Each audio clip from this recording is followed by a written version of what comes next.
Me voy a permitir leer para ser más precisa. El Cono Sur ha sido tierra de acogida y de expulsión de población por diversas razones. El siglo que quedó atrás fue convulsionado internacionalmente, registró cataclismos sociales y una sistemática inestabilidad institucional. Presenció luchas revolucionarias, políticas y armadas y tuvo en la región latinoamericana no pocas confrontaciones e irrupciones militares. Asimismo, la región fue escenario de la primera revolución socialista en la frontera marítima de Estados Unidos y a la vez tuvo el primer gobierno con programa socialista emergido de un proceso electoral. Una recreación de simetrías y asimetrías en diferentes esferas de la vida política, económica y social se mantiene hasta el presente. Nada de esto es ajeno a un permanente escenario de exclusión y persecución, no siempre simultáneo, en todos los países que conforman el Cono Sur. Es a la vez un escenario de sólidos agrupamientos políticos, sindicales, sociales y tierra de inclusión de perseguidos fronterizos, regionales, transatlánticos. Desde este siglo XXI, impregnado también de procesos migratorios diversos, se ratifica que el exilio es un pasado, presente, futuro.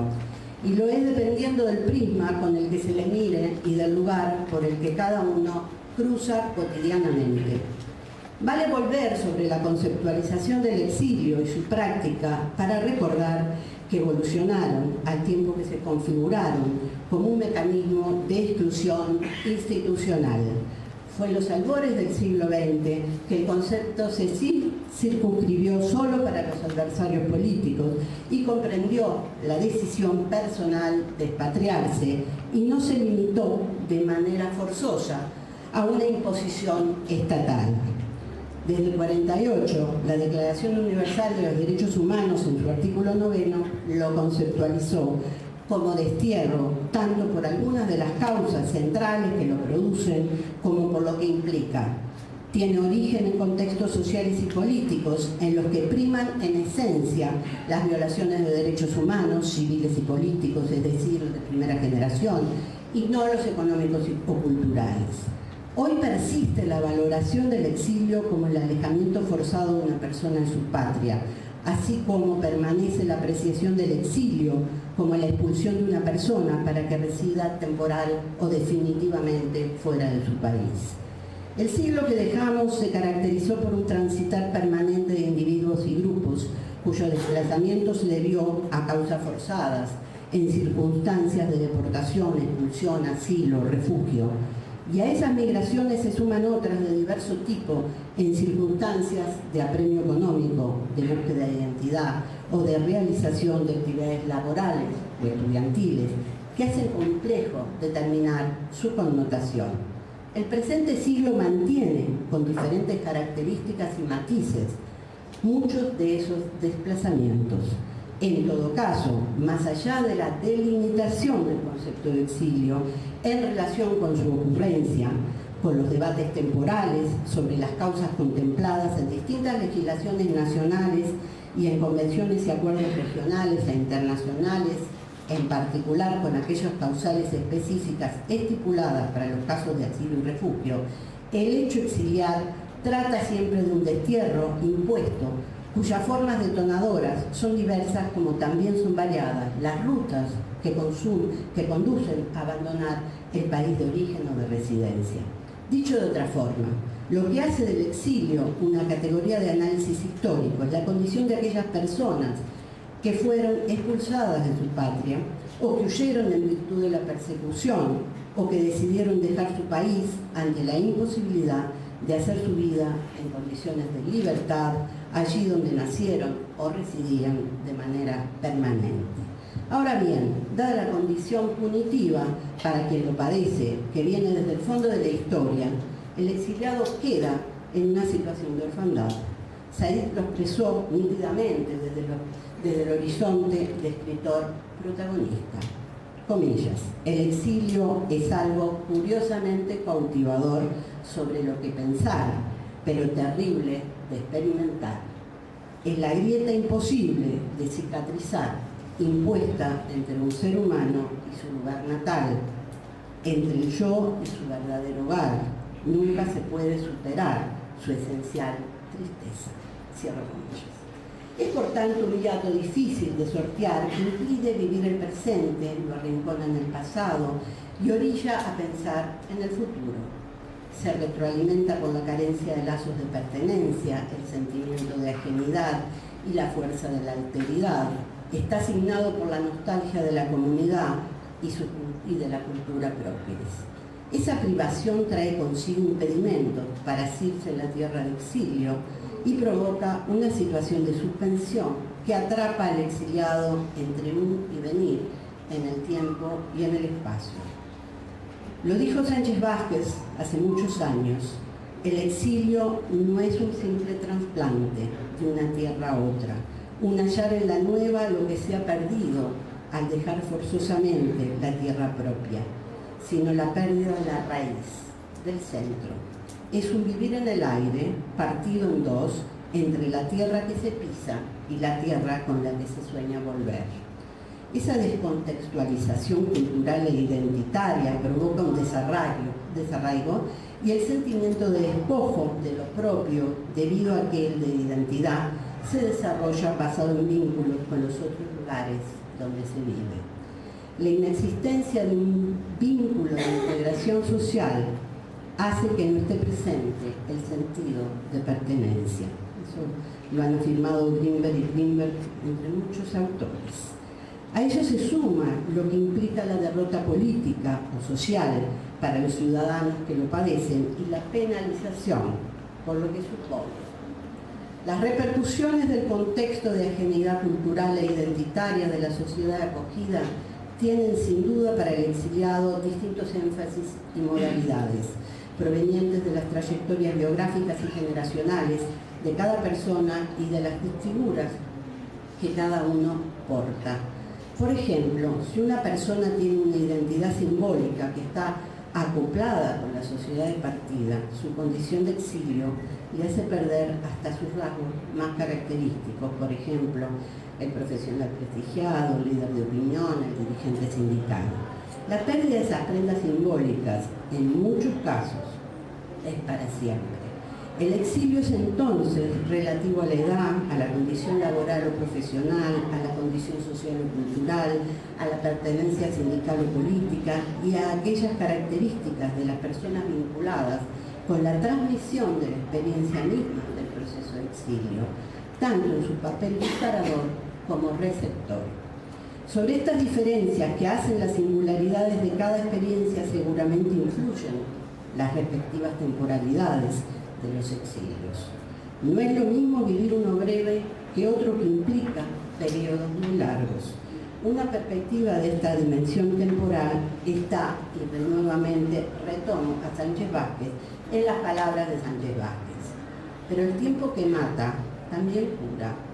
Surgen nuevas raíces pequeñas y limitadas, primero, pero que se van extendiendo después a lo largo de los hijos nacidos aquí, los nuevos amigos y compañeros, los nuevos amores, las penas y las alegrías recién estrenadas, los sueños más recientes, las nuevas esperanzas. Cierro comillas.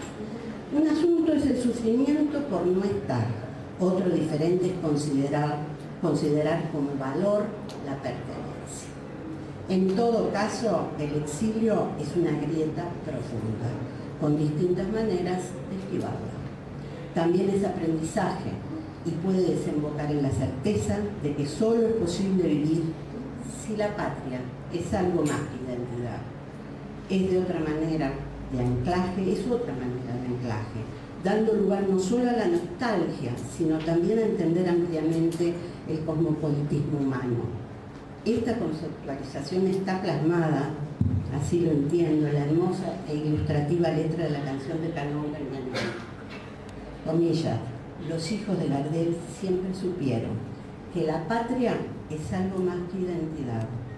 Se agarraron al lugar como pudieron y mandaron las valijas al desván.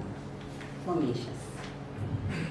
Son los aprendizajes de los que habla Carlos Pereda sobre todas las estrategias reflexivas de los exiliados que hacen posible destruir acartonados horizontes de visibilidad de los comportamientos sociales y políticos y también estructuras ideológicas congeladas en el deber ser que no permiten ver las subjetividades. De la misma forma, Pereda afirma, como sucede cuando se atienden las vicisitudes de cualquier construcción social, quien investigue diversos exilios encontrará abundantes singularidades. Cada uno es peculiar, cierro comillas. Por otra parte, el concepto de exilio está cargado de aplicaciones alegóricas, metafóricas, por ejemplo, exilio como la condición de exilio dentro de las fronteras del mismo país, o exilio solo para agrupamientos que mantienen una actividad militante en el país de acogida, o exilio para nombrar que se está obligado a expresarse en una lengua distinta a la materna. Ello se debe a que tal condición ha dado lugar a que sus protagonistas narren sentimientos y experiencias y reflexionen sobre sus circunstancias, utilizando el término para nombrar vicisitudes personales. Si bien lo dicho podría ser una conceptualización arraigada, la relativización de las singularidades hacen del exilio muchos exilios. Muchas circunstancias de asumirlo, transitarlo e incorporarlo en el espacio nacional en que ocurra una vez que desaparezcan las condiciones que lo generaron.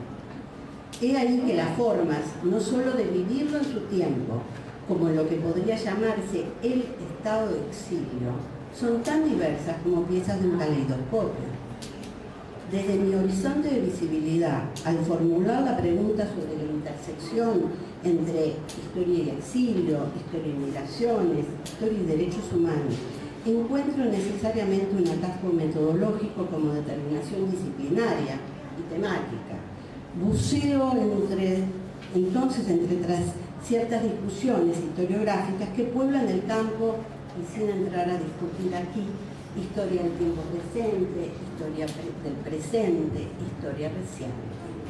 Esta categoría historiográfica no refiere, como es sabido, a un periodo histórico o a una denominación cronológica determinada, tal como lo señaló Aróstegui.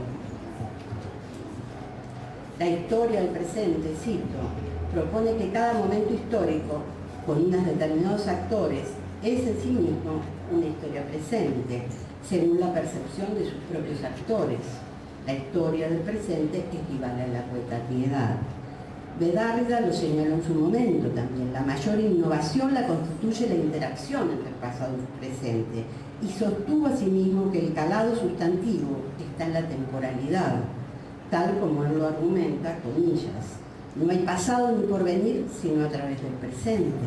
Observemos que Koselleck se pronuncia en este mismo sentido, cuando sitúa el acontecimiento en una tensión entre dos categorías temporales, el espacio de experiencia y el horizonte de expectativa.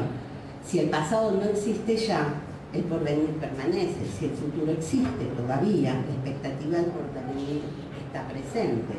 El presente es la transición entre lo que fue futuro y lo que venía en el pasado. Cierro comillas. En este amplio y confluyente espacio historiográfico me ubico para pensar y trabajar sobre el exilio, los exilios.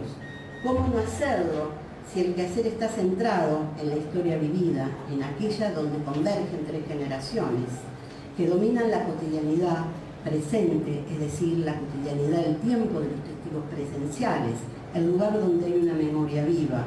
En esta ubicación coincide como nunca el interés investigativo del historiador con aquel del profesional de otras disciplinas. Historiadores y otros ocupan un espacio privilegiado en un arco temporal de rupturas y de fragilidades político-estatales que devinieron en tragedias humanas por las sistemáticas violaciones de los derechos de las personas. El siglo XX concentra en su devenir una reiteración de delitos de lesa humanidad que dejaron un saldo de miles y millones de víctimas. Para América Latina, el último medio siglo XX cargó con un pasado traumático, plasmado de vivencias y memorias del genocidio armenio, del fascismo, de la dictadura de Salazar, de la Guerra Civil Española, del Holocausto, del mundo que en particular trajeron consigo los refugiados y expatriados a estas tierras, así como los internacionalistas que pelearon en la Guerra Civil Española, en la Segunda Guerra Mundial. Pero en especial esas memorias, vivencias, han sido alimentadas por las distintas olas represivas de las dictaduras y los autoritarismos, y más cercanamente por los regímenes de seguridad nacional y el ejercicio del terror, el cruento conflicto centroamericano, cuya expresión más brutal es el genocidio guatemalteco. Y para el Cono Sur, en particular, ese cataclismo se observa desde el presente como la herencia que queda luego de vivir, sufrir y demandar reparaciones por las violaciones recibidas. Estas sucesivas, lejanas y cercanas convulsiones históricas condujeron a promover temas de estudio vinculados tanto a la caracterización de la represión de Estado y sus colaboradores, como a sus efectos desgastadores, jerarquizando la figura de la víctimas con muy diversas experiencias de la represión, al tiempo que las características de la resistencia social y política. Se podría decir, aún más, que la demanda historiográfica estuvo y sigue estando marcada por el incremento del consumo del tema por parte de la sociedad y, según los casos nacionales, de la concreción de justicia. Se observa así un tránsito del historiador y de científicos sociales como hacedores de conocimiento liso y llano al papel de profesionales que asumen el desafío de comprometerse en su quehacer científico con sus historias vividas, compartidas, incluso hasta llegar a los tribunales para testimoniar en virtud de sus competencias sobre los hechos ocurridos. Se trata, pues, de un pasado en discusión, de un presente que tiene esa herencia implantada y actuante, y de un futuro que se construye día a día con el sello imborrable de ese espacio referencial. A esta discusión y al pasado como presente que no se borra, y ha sido el útil del paso del tiempo, promotor de construcciones y reconstrucciones de las memorias colectivas y, por qué no, de las rememoraciones, recuerdos y memorias personales, del sujeto a la comunidad y de la comunidad al sujeto, que permitió en la interacción, no siempre o necesariamente provocada, ir forjando un camino de reconocimiento público de lo que solo estaba reservado a reducidos espacios personales o de guetos más o menos numerosos. El exilio o los exilios han sido procesos y campos problemáticos que tardaron algo más en visibilizarse públicamente respecto a otros asuntos y situaciones de los escenarios represivos. No son los únicos, no obstante, que durante años, y por los prejuicios de propios y ajenos, alejó su presencia en el debate y reflexión sobre las violaciones y las víctimas del pasado. Es claro que esta tardía aparición de narrativas y estudios encontró en su momento, como una de las razones de su invisibilidad, la dificultad que las sociedades tienen, cuando pasaron por tan fuertes rupturas, de aceptar e incorporar la pérdida y apreciar el papel de quienes se fueron. Tal es así que, por ejemplo, al comenzar el nuevo milenio, Tomás Segovia, poeta, traductor, intelectual mayor del Refugio Español en México, dijo respecto a su tierra natal que allí aún no había conciencia del exilio. Así es que esta orfandad acompañó mucho tiempo a cada uno de los exiliados y en menor medida a los estudios sobre los exilios. Un romper obligado o necesario de los silencios hizo posible construir un lienzo exiliar. Se pasó pues de una reflexión casi exclusiva, realizada a partir de diferentes miradas de los propios protagonistas, ubicados fuera de fronteras, a constituirse en un creciente y muy sólido campo de especialización.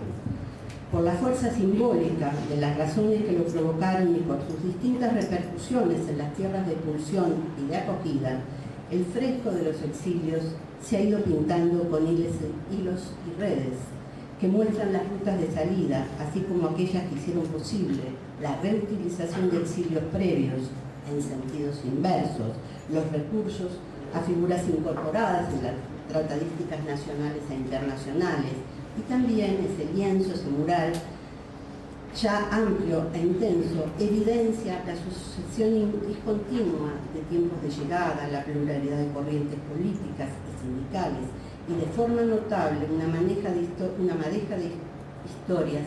Un poquito. Gracias.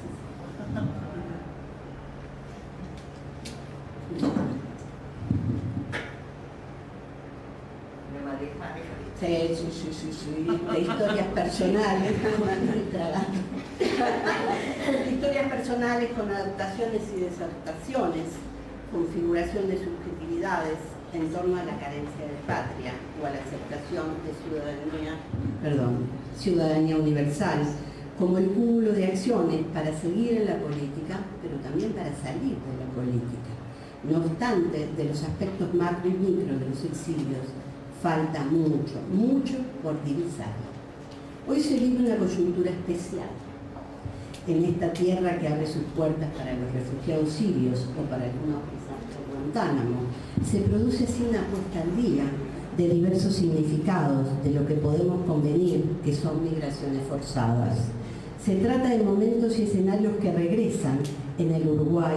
Se recuerda entonces la solidaridad con los perseguidos de otras tierras cercanas y lejanas, mientras está presente la referencia a la acogida que sus propios exiliados recibieron en tantos países de la región o transcontinentales. El exilio, los exilios, sus problemáticas y sus repercusiones regresan una vez más, como también otros temas de aquel pasado que sigue siendo un campo de fuerte controversia. Y ello reafirma una vez más que los asuntos relativos a las tendencias disparadoras de los exilios en el Cono Sur, a las circunstancias de los procesos exiliares, todavía tienen mucho por develar y de alguna manera, me atrevería a decir, permanece en la penumbra, lo que han dejado como herencia los exilios para las distintas generaciones, en los diversos países de involucramiento, tanto en la esfera social como estatal, en fin, en todo lo que significa un fenómeno multitudinario con fuertes hibridaciones culturales y muchas correas de transmisión de experiencias que se reproducen, que no se rompen. Al pensar el exilio hoy, después de vivirlo o asistirlo, madurarlo y recrearlo, aparecen rutas que aún deben transitarse mucho más o quizá que han sido poco transitadas.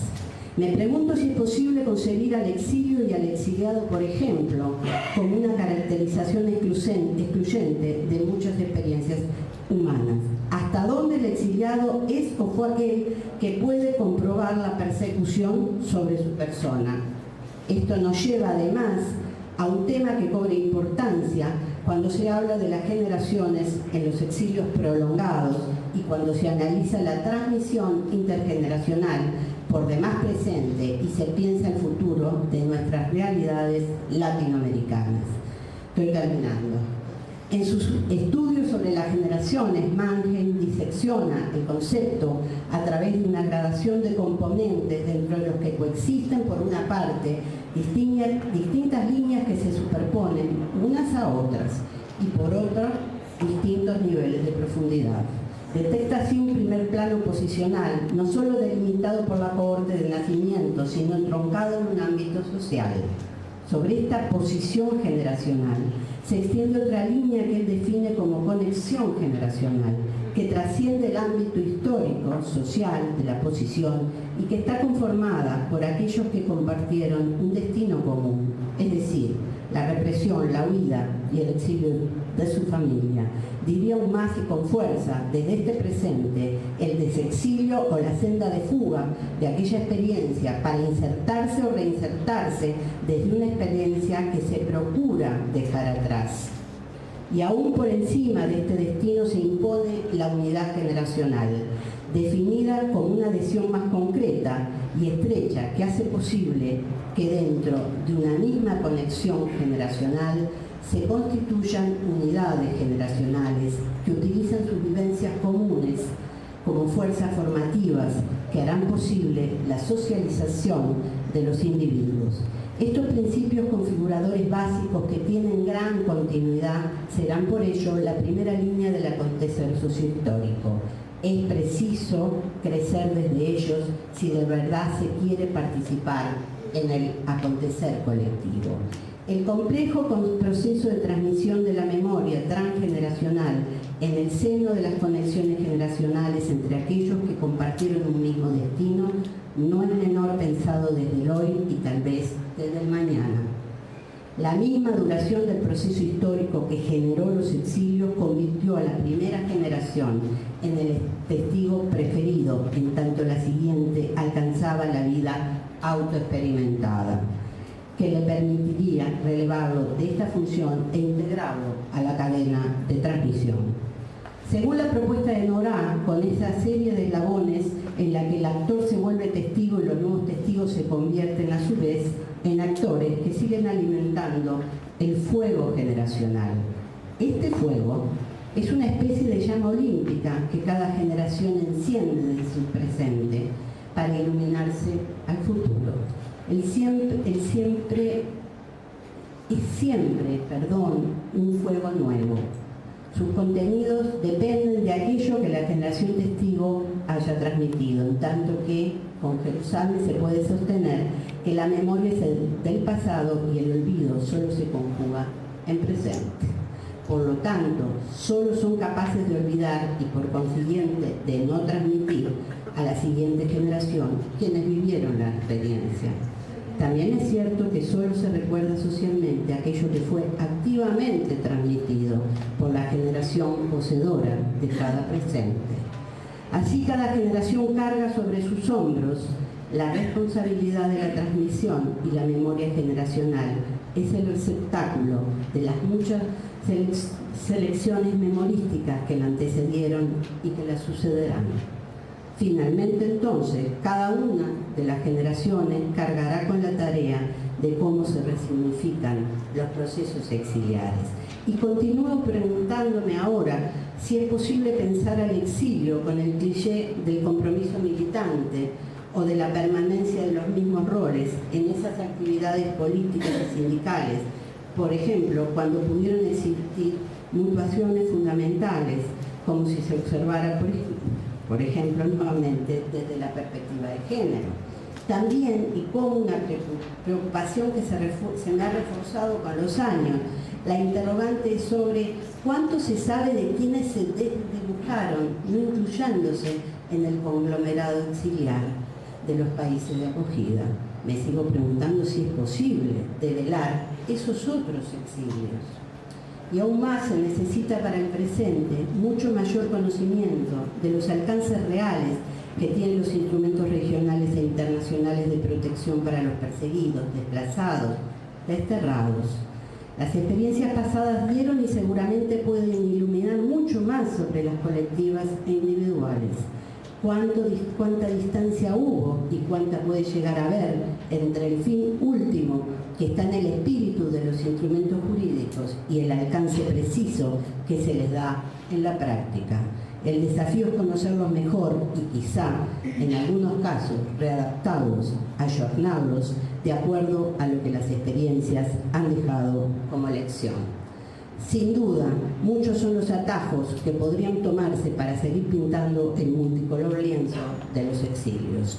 Pero hoy, desde este espacio en el que nos acoge la Facultad de Humanidades de la UDELAR, me pregunto qué hay de aquellos exilios en nuestras sociedades, cuánto han repercutido social, cultural, económicamente, qué han significado en términos de nuevas pautas identitarias, de otras formas simbólicas de cercanía y de distancia más allá de este mundo globalizado.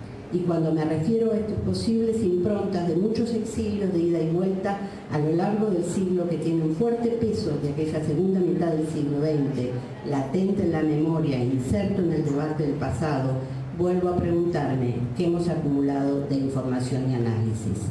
Me pregunto además cuánto hemos avanzado en su conocimiento, cuánto han tomado del debate los gobiernos para generar políticas que beneficien a las sociedades en relación con el potencial que estas sendas transitadas de ida y vuelta por mujeres y hombres cargan consigo y disparan hacia adelante.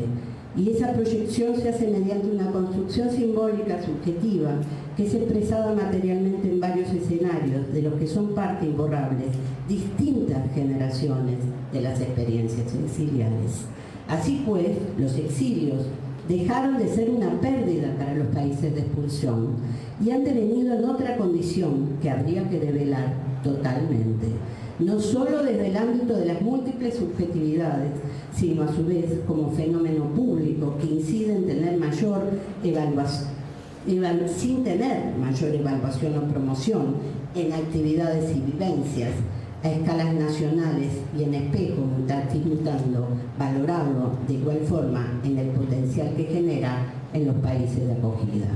Por ello y por muchas otras aristas de la realidad, el campo de los estudios sobre los exilios aparece con un crecimiento discursivo y un impulso creativo que seguramente redundará en conocimiento y acercará luz sobre las pequeñas o no tan pequeñas y singulares experiencias de espacios públicos que se dinamizarán en espacios públicos y privados para enriquecer el gran fresco de la historia exiliar.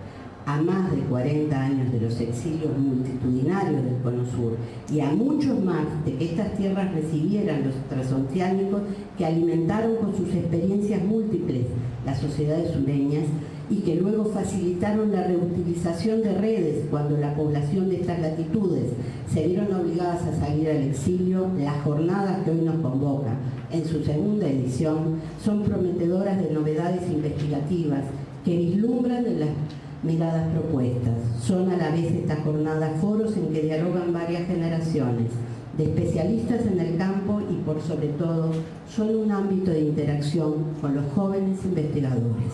¿Qué más auspicioso que eso para quienes hemos trabajado por años en este campo de experiencia vital y de estudio, que buscamos desentrañar las claves de sociedades que tienen tramas, no solo traumas, que no pueden procesar y proyectos o realizar? El debate final, a cargo de un grupo de expertos, seguramente, estoy convencida, nos brindará con gran precisión el estado de la historiografía de nuestro campo.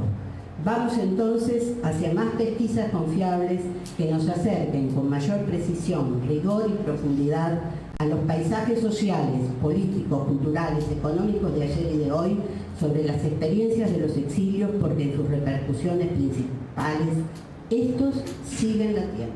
Muchas gracias.